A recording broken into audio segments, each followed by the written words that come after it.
Hello, everyone. This is Benjamin Netanyahu in the picture. He's the Prime Minister of Israel. But I would like to imagine with you what will happen in Israel after Netanyahu will stop being Prime Minister, either because he will lose in the next election, or either because he will resign for some reason. Who are the people which are most likely to replace him? Now, some people in the West suggest that Naftali Bennet is the next prime minister of Israel. If he's gonna create his own party again, he will withdraw a lot of former left wingers who were tired of the left and after October 7 want to have something that is right wing but not Bibi Netanyahu. And this is why they're gonna vote for Naftali Bennet. The reality is that he was already a prime minister and he was a very weak prime minister, and because of that, he won't have any support. He doesn't have a lot of charisma.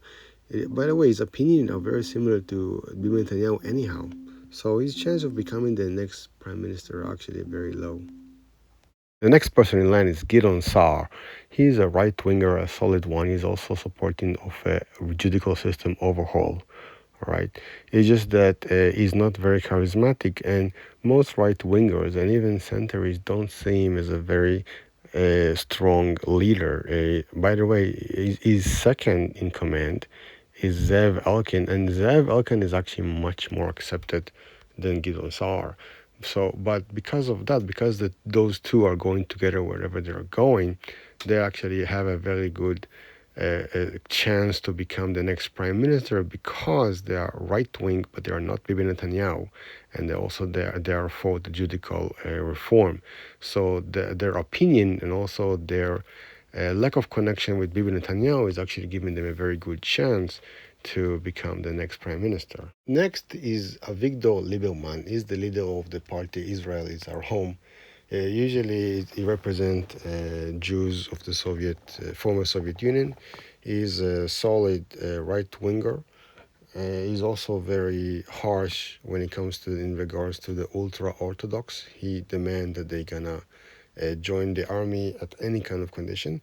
This position actually might be a problematic if he want to become prime minister, because it's actually very difficult to create a government without the orthodox.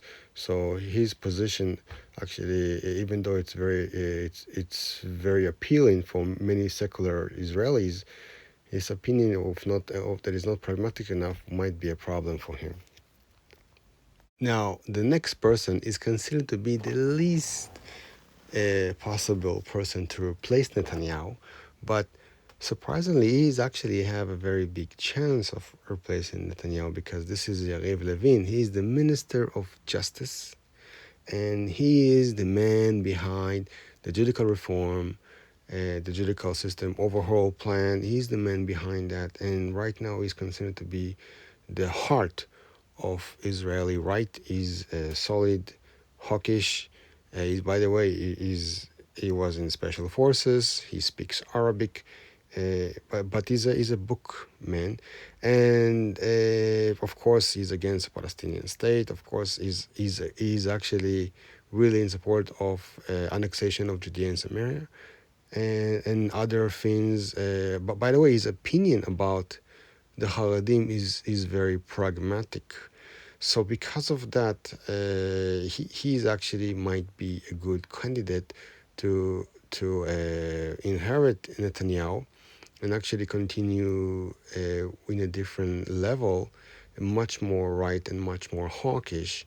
The thing is that he doesn't get as much fire from left wingers and centrists because he's not a very charismatic politician. He's actually not really a politician. He's actually much more of an action man, a bureaucrat, a person that is not really good in speeches, but he's actually still the heart of the Israeli right. And because of that, because there's no accusation against him. Nobody is saying that he's corrupt. He doesn't look like he's corrupt. He looks like a very nerdy kind of guy, and because of that, he might be the one that actually will continue Netanyahu if Netanyahu gonna resign or losing the election. I mean, in the Likud. Even though this Yariv Levin doesn't seem to be a very tough guy, his opinions are actually very, very hawkish in regards to the Arabs. And but the only thing is that he's very pragmatic when it comes to the ultra-Orthodox, which right now this is the most divisive issue in Israeli society. So he's pragmatic about that, which can give him an edge. And by the way, he's not exactly religious, he's not exactly secular, he's exactly in the center. And this, because of that, it's very easy for Israelis, which are all the time going from religious to secular on a very kind of levels. It's actually making him very appealing to many Israelis. And because of that, he might actually be the next prime minister of Israel.